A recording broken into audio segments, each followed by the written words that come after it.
Kan waltan hordoftoota chaanaala barsiisaa Amaan yeroo darbee qabannaa daataa maal akka ta'e fi daataa kenname tokko akkamitti akka dhiyeessan bifa chaartiitiin bifa paa chaartiitiin kan jedhu ilaallee ture.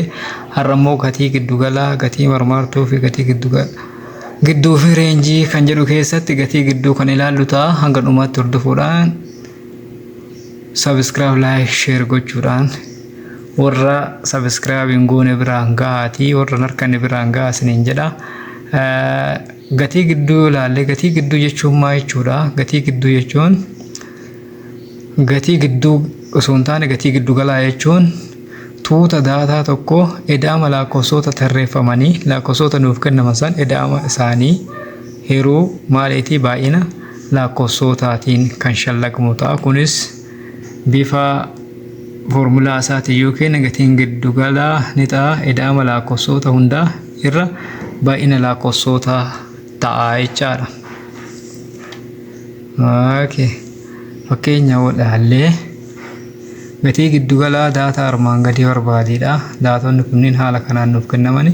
Kan tokkoffaa irraa gatii gidduu ni ta'a edaama lakkoofsota hundaa irra baay'ina waan ta'eef 12 eda'uu 28 eda'uu 20 eda'uu 28 eda'uu 28 eda'uu 24 eda'uu 21 irra 7 waan ta'u baay'inni daataa walii galaa 7 1 2 3 4 5 6 7 waan ta'eef 7f yoo hirree meeqa ta'a 23 ta'a jechaadha. Edama isaanii yoo 7f 23 ta'a walii edaane inni taanu kan baa gatii giddugalaa ammas kan baa argachuudhaafi 170 isaan kanneen yoo walii edaane 10 irra meeqa arganna 170 tuqaa 8 arganna jechaadha.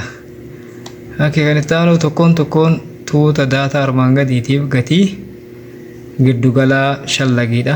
Gatii giddugalaa shallaguudhaafi kanaaf galgalaa 7 tuqaa 3 tokkoon daataa armaan gaditti kennamaniif gatii giddugalaa isaanii shallagiidha. Gatii giddugalaa isaanii shallaguudhaafi gatiin giddugalaa isaanii eda'ama daataa kennamee irra baay'ina isaaniiti. Kanaaf iyyuu daataan kenname kan A irra kenname yoo edaane eda'amni isaanii 24 eda'uu 36 eda'uu 18 eda'uu 28 eda'uu 16 eda'uu 14 jala baay'inni daataa kenname immoo 6 waan ta'eef 6 irraa ni ta'a. Yoo edaan 300 fi 36 waan ta'uuf 6 yoo 22 tuqaa 6 7 ta'a kan A. Kan B immoo ammas isa kana daataa kenname kana yoo edaane 46 eda'uu 30 eda'uu 70 74 eda'uu 52 32 dha. Eda'uu 42 eda'uu 66 jala baay'inni daataa kenname 7 waan ta'eef 7 irraa 342 yeroo 7 48 tuqaa 8 ta'a jechaadha. Haaluma kanaan kan caasa yoo hojjanne caan 30 50 44 fi 68 waan ta'eef eda'amni isaanii 200 fi 30 5 yoo irree baay'inni daataa 5 waan ta'eef 46 ta'a.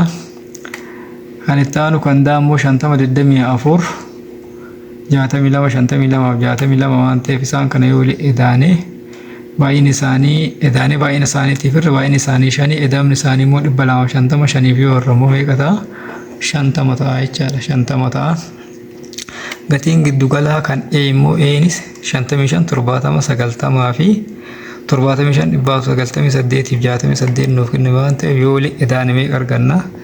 Yoo walitti edaane gatii giddugalaa walitti edaane baay'ina isaaniif irra baay'inni isaanii meeqa? Baay'inni isaanii 6 waan ta'eef 6 irraa yoo walitti edaane 553 waan ta'uuf 6 yoo irree 92 tuqaa takka 7 ta'a jechaadha. Gaafiin itti aanu immoo dheerinni barattoota daree tokkoo seentimeetiraan haala armaan gadiif kennamee jira. 52 159 170 jedhee kennamee jira. Isaan kanaaf gatii giddugalaa dheerina isaanii ni shalaayinaa yoo shalaayine eda'ama dheerina nuuf kennamee san yeroo baay'ina isaanii tokko 2 3 4 5dha.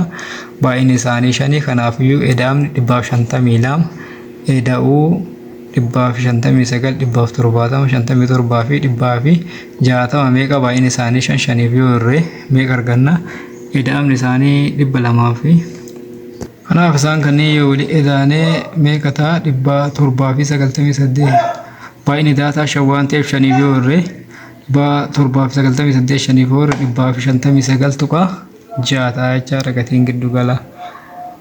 Okay, baarratti maal nu gaafate yoo namni dheerinni isaa 168 ta'e tokko garee kanatti yoo dabalame jechuun amma daataan 6 ta'e jechaadha. Kan dura 5 ture meeqa ta'e 168 irra dabalame 6 ta'a waan ta'eef 168 yoo irratti dabale daataa kenname 966 ta'a. Baay'inni daataa ammoo 6 ta'a waan ta'eef 966 6 yoo irree 160 tokko ta'a 160 tokko ta'a jechaadha.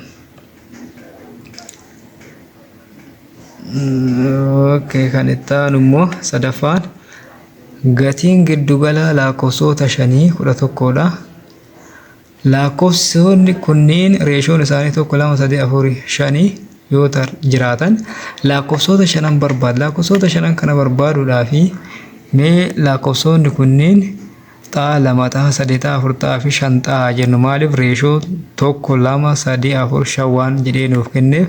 Kanaaf amma edaamni lakkoofsota 5 kanaa gatiin giddugalaa ni ta'a. Edaamni lakkoofsota 5 kanaati hiruu baay'ina lakkoofsotaati. Kanaafiyyuu gatiin giddugalaa 11 nuuf kenne 11 ni ta'a.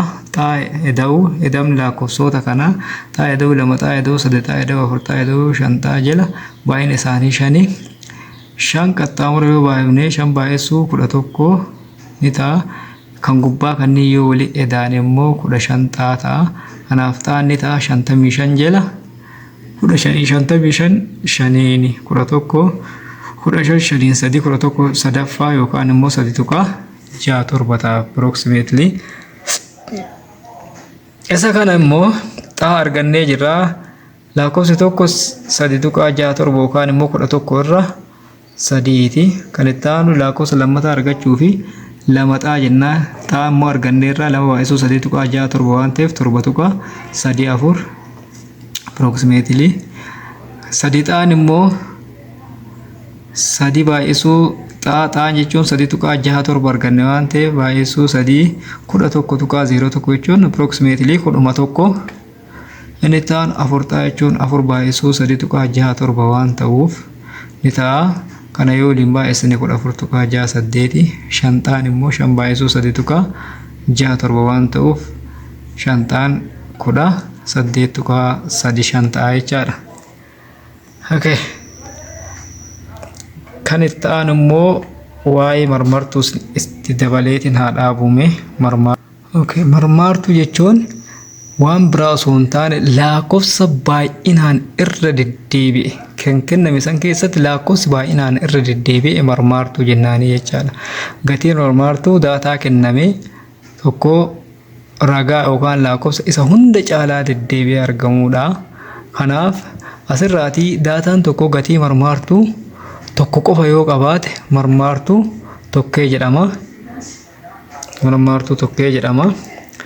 Yoo immoo daataan tokko gatii marmartuu tokko ol yoo qabaachuu danda'a. Yoo tokko ol qabaate tokko olis qabaachuu danda'a. Tokkos qabaachuu danda'a, tokko ol qabaachuu danda'a, dhabus danda'a. Daataan tokko gatii marmartuu 2 yoo qabaate marmartuu 2 jennaani. Yoo 3 qabaate marmartuu 3 jennaani. Haaluma kanaan daataan kenname tokko maal dhabuu danda'a. Kanaaf daataan tokko gatii marmartuu 3 yoo qabaate marmartuu 3 jennaani. Yoo immoo lakkoofsonni hundinuu deddeebiinsa wal fakkaataa yoo qabaatan gatii marmartuu hin qabu. Lakkoofsi hundinuu wal fakkaataa irra deddeebi'ee taanaan marmartuu gatii marmartuu hin qabu jechaadha daatichi.